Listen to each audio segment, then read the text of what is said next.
Welcome back, DFS Rebels. We're back, week two, 2023. Are you there, Dante? Are you ready? I am here, Mr. Rob, back ready for another successful weekend here at the DFS Rebels. Absolutely. We're gonna kick it right off with my absolute favorite stack of the week because both Amani Hooker and Kristen Fulton are out. That's right. Let's eat, let's feast. Mike Williams, Keenan Allen, all the way. Other people are gonna pick up on this. They're gonna be high owned, but it is going to be a slaughter fest. Lock in Herbert, get Keenan Allen in there. Get Mike Williams in there. You can check out the rookie Johnson if you want. Obviously, the tight ends Palmer, and Everett will be in the play. It should be just a feast. That is my favorite stack of the week. That's where I'm starting most of my lines with one of those two guys. Mostly Keenan Allen. He's more of the target hungry guy there. Um, the other one I'm gonna go after is the Tampa Bay stack because the secondary is banged up over there. Tampa Bay is gonna feast. They have a rookie going up against Mike Evans. Same situation as the Chargers. Evans, Godwin, gonna feast. It's gonna be great. Baker, yes, Baker Mayfield is in play. What are you thinking so far? That's just juiciness right there. All right, so I do like both of them a lot, especially the Chargers stack with Herbert and Keenan Allen and or Mike Williams, because as you know it's been proved that you could pass against the Titans defense, and the Chargers are going to be pass heavy. They've already said it this year. They kind of looked like that in week one, so I assume that will continue, especially with Eckler being out. Now, Josh Kelly is going to be high on play. And if you really wanted to, insert him into your lineup, but then again, the Titans have a very strong run defense, so I'd probably fade him in most of your lineups. So yeah, I like what you said about Justin Herbert, the Keenan Allen, Mike Williams stack. Quentin Johnson, the rookie, is definitely a sleeper, but he was not targeted enough last week for my liking. So for that reason, I'm gonna stay off of him and just mostly look towards Allen or Williams. And as for the Buccaneers and Bears game, I do like the Mayfield stack, especially because it's going to be different. I know not a lot of people always be on Mayfield. Maybe it'd be a little higher on this week just because of performance last week. But and an early season Baker Mayfield is always good. And if I know week one's typically the most overreaction week of the season, but if that tells you anything on how Baker's going to play this year, you might have another solid sleeper over there you can start on DraftKings that could perhaps win you some good prizes. Absolutely, you are absolutely correct. My next move over there will be Jahan Dotson. Um, so everyone was on him last week. They're gonna be less on him this week, so I'm on it. And last week, Patrick Surtain was on Devontae Adams. So you saw Jacoby Myers eat. Same situation here. Satan will be on Scary Terry, which means Jahan Dotson should feast. It should be a fantastic mat. He's cheap. He's my projections have him having a great week. I don't see anything wrong with that play. Um, besides for him, in that game, I kind of like the Washington defense a little bit. There's a low defense right there. Do you like anything on that game? I'll be honest with you, and I really don't. And that's only because if you go off of what the Commanders looked like offensively last week, they were a disappointment, I think. Um, Sam Howell was high owned, and he still had a solid game. I'm not saying it was bad, but it wasn't as good as the amount of hype that he had coming into last week's matchup, and that was against the worst defense in the league. This is now week two. We got the Broncos defense, which is one of the better defenses in the league.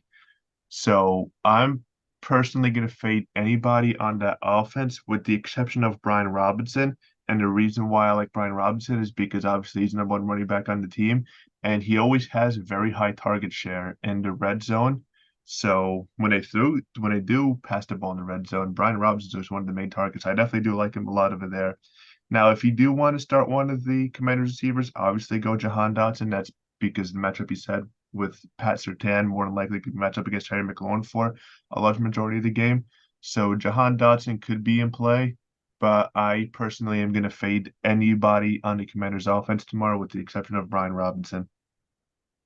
Got it, got it. I love it. I love it. I got to move on to the Detroit game. I love so much about this game. St. Brown's gonna get his. He's gonna get all those targets. Um, Laporta's gonna get his targets. The Seahawks defense is banged up. Their secondary is not good. They're gonna run a lot of cover three zone. That is a huge advantage for Josh Reynolds, who should be going against Trey Brown and Kobe Bryant. That is an easy matchup for him. Um, he's in play in both FanDuels and DraftKings, but DraftKings, he is ridiculously low owned. I think he's only 3,700. That's insane. He should have an explosive week over there in what should be a shootout. I'm really high on that game as well.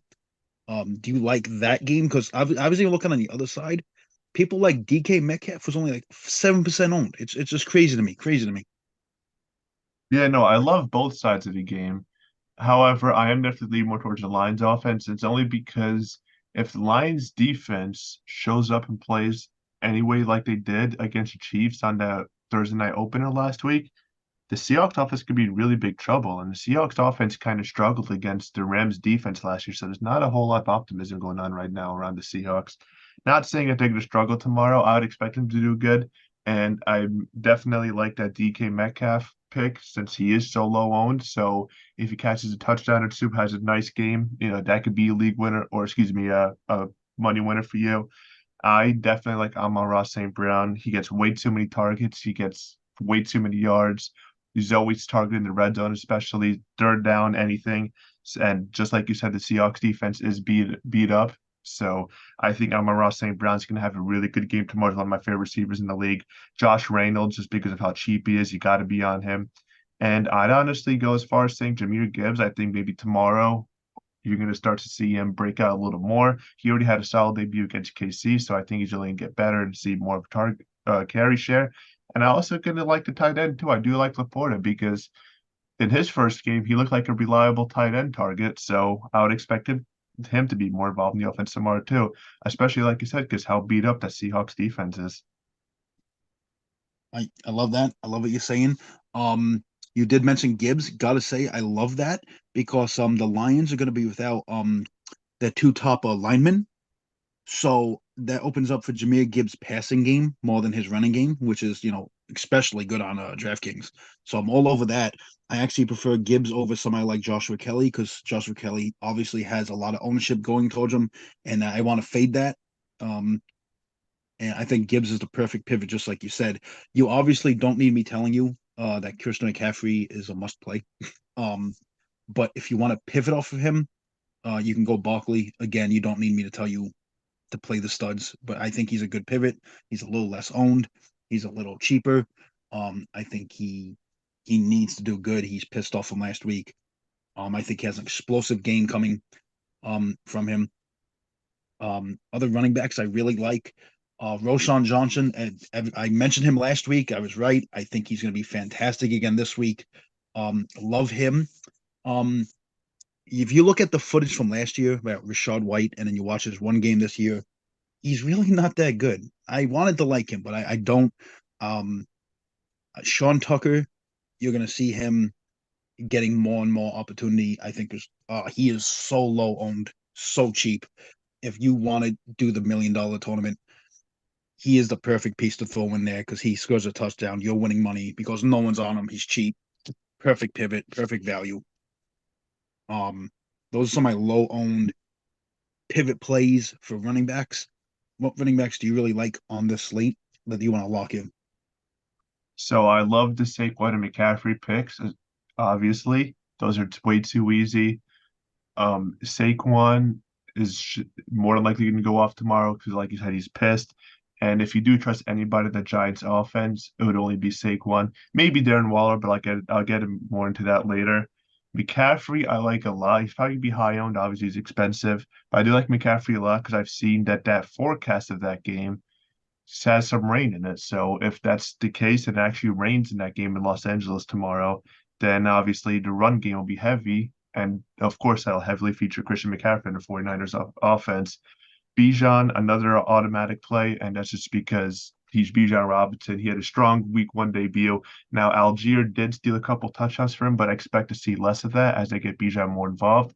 And Bijan was heavily targeted in the passing game. And just like you said earlier, in DraftKings especially, uh, running backs who can catch passes consistently, who are involved in the passing game, could be prize winners. So I definitely like Bijan a lot tomorrow.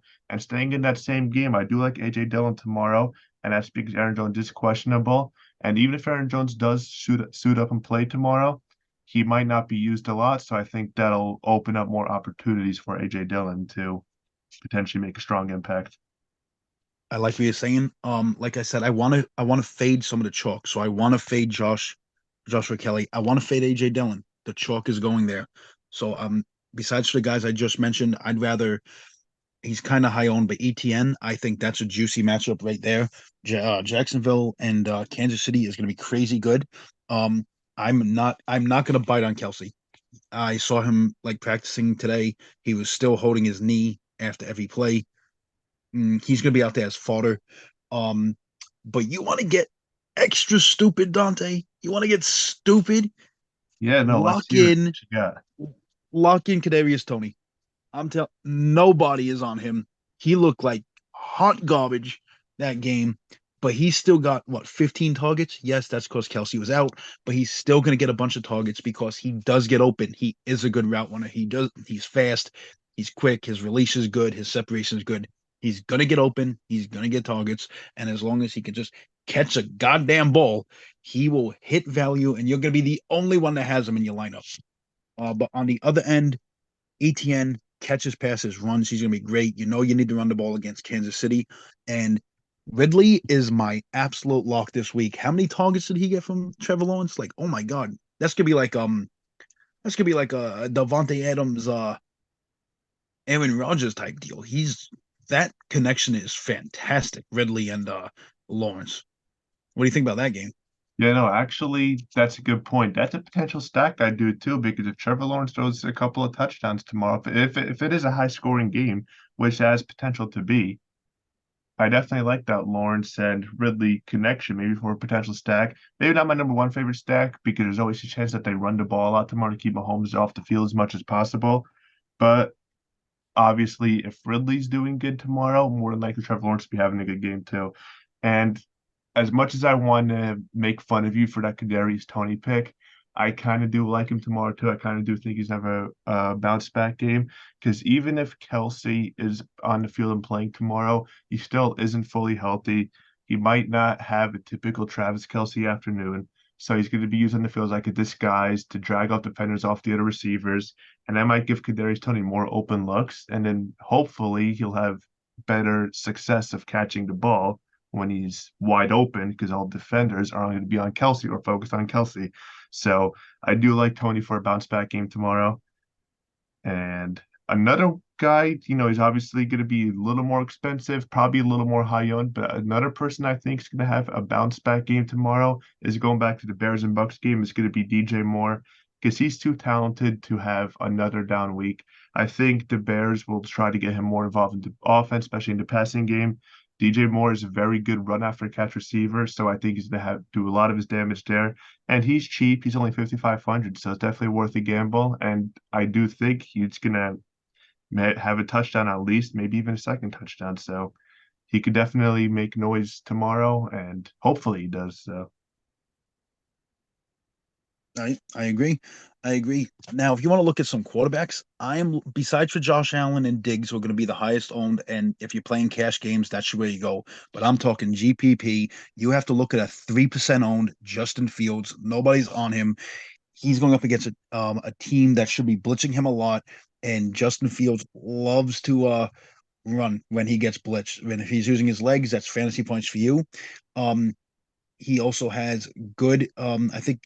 I think this team gave up 270 yards or something to Kirk Cousins in like one half, right? Last week. Um, they that means Justin Fields has a good chance to really let his arm go. So if some of his passing talents, which is something they want to execute more.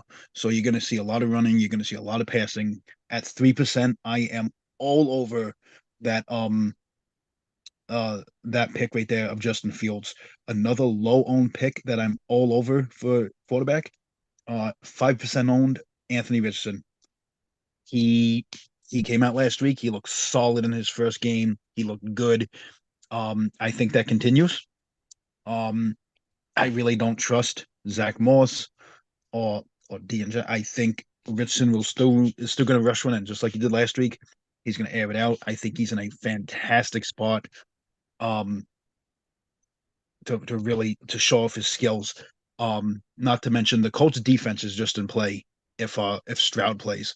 If Davis Mills plays, maybe I won't be on the Colts defense as much, but Anthony Richardson is a fantastic play, especially with Pittman. Pittman got like 12 targets from him last week. If you put both of them together, it's a low owned stack that should be incredibly high fantasy points. Which quarterbacks do you like? Hold up. So let me just make sure I heard that right. You said Anthony Richardson's only 5% owned tomorrow? On DraftKings, yes.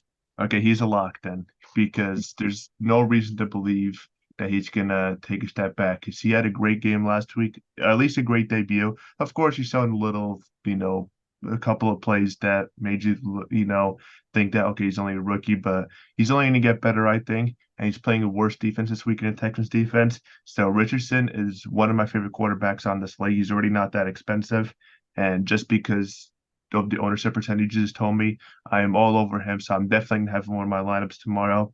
As for a couple of other quarterbacks, of course, Patrick Mahomes should have a bounce back game tomorrow. Obviously, he's going to be more than likely high owned. He's going to be expensive, but if you do want to get a stud quarterback, pay up because you paid down elsewhere. Definitely look at Mahomes. Herbert too, because we spoke about him earlier, but just because of the Titans' weak defense against the pass, so I do like Justin Herbert. And another name I kind of want to throw at you.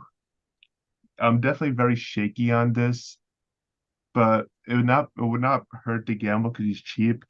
And I may be a little biased because I'm a Giants fan, but it's Daniel Jones. Just because of how bad the Cardinals defense is, I don't think I don't think Daniel Jones will be nearly as bad as he was last week. I think he'll have a big improvement, and I do think he could potentially run and steal a touchdown, or at least throw a touchdown pass or two. So I am looking at Daniel Jones as a potential option tomorrow to, maybe start.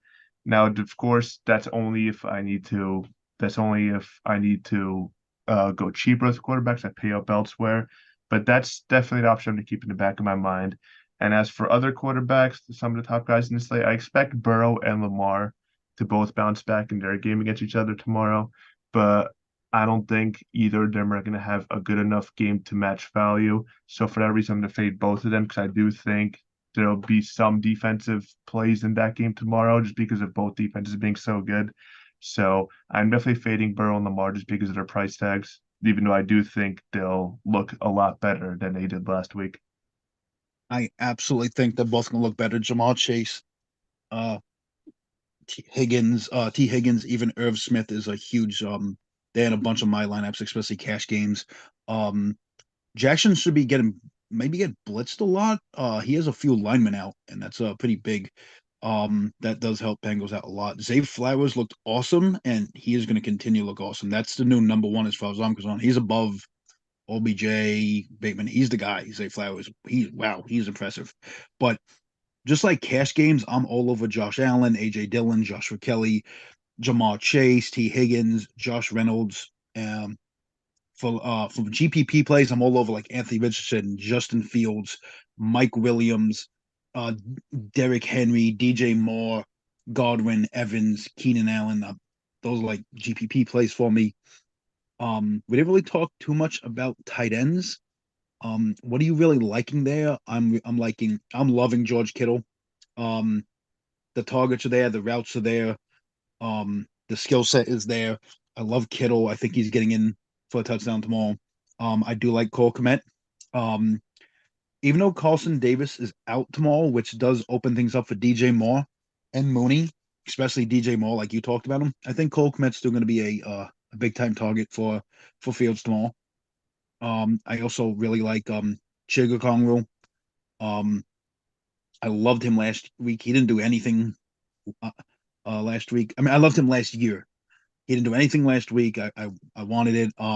The Chargers play a lot of man coverage with a mix of cover three and heavy blitz. So I think that's a perfect place where Chig can use his skill set. Besides for him, I like Sam Laporta a lot. I Parham and Everett. Though I'm not on a lot of tight ends this week, but that's kind of where I'm going. For some reason, a lot of people, even in season long leagues, are dropping Dalton Schultz. Dalton Schultz ran more route percentages than anybody else in the league last week. It was like 90%. There's no reason to drop him just because he had a bad week. He's out there like all the time, all the snaps, all the routes. He's out there. He's gonna get his. So which means he could be a GP play this week. I'm not really on him this week, but he's there. Defenses, I'm all over Cowboys, Giants, um, Washington, Colts, some Packers defense, some Detroit defense, and a little bit of Jets. So that's it's a high owned defense, so I'm not really on it as much. What about you? Let's finish this up. So yeah, tight end wise, I want to throw you a couple of names real quick. I do like Kincaid tomorrow, the rookie on the Bills, and that's because he was more involved last week than Dawson Knox was in the Bills game plan.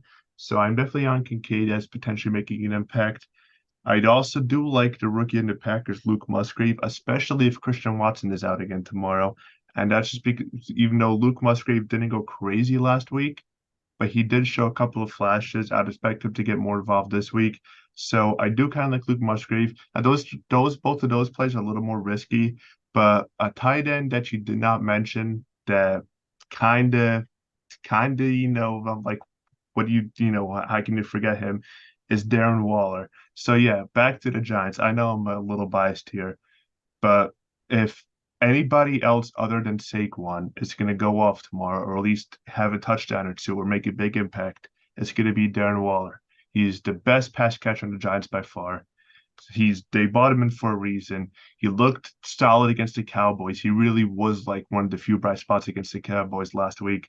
And I think that's going to continue. It's going to be even better. The Cardinals really struggled, or excuse me. Yeah, I mean, yeah, I meant to say, yeah, Cardinals really struggled to defend the tight end last week against the Commanders, especially in the red zone. So I think that's a matchup that Daniel Jones will take advantage of and look Waller's way to potentially catch a touchdown or two. So I'm definitely very high on Darren Waller tomorrow. I really hope it doesn't disappoint me for my sake in terms of me as a DFS player and also me as a Giants fan. So I really hope that's going to come true. And I really do think so. I'm definitely all over Darren Waller. It's my favorite tight end on the slate. And as for defenses, I do like the Cowboys defense. I know Zach Wilson was able to lead the Jets past the Bills last week, but that was, a whole circumstance of events. So I don't expect the Jets offense to do a lot this week. So that's why I do like the Cowboys defense. And I kind of do like the Broncos defense too against the Commanders. And that's just because I don't know how Sam Howell's going to look against a Actually, I much. love that. I love that. Yeah, I just don't know how Sam Howell's going to look against a much better defense than last week because he didn't look all that great. He looked okay against the Cardinals defense last week, but he didn't look all that great. Plus, this game is in Denver too. They can have that home field advantage. So I definitely do like the Broncos defense as my two favorite defenses on the slate tomorrow, Broncos and Cowboys. I love that. I love that. So get those locks in. Make sure you play a lot of cash games, guys. I know they're not sexy. You only double your money, but that is going to keep you in the green all season. Because if your GPPs are missing, your cash games are going to keep you up. So lock in the cash games. Be careful with the GPPs. Stick with the single entries and the three max entries. That's where you're going to make your profits really big. Thank you guys for coming out again. For Dante, for me, DFS Rebels every week. Subscribe, follow. Let's go.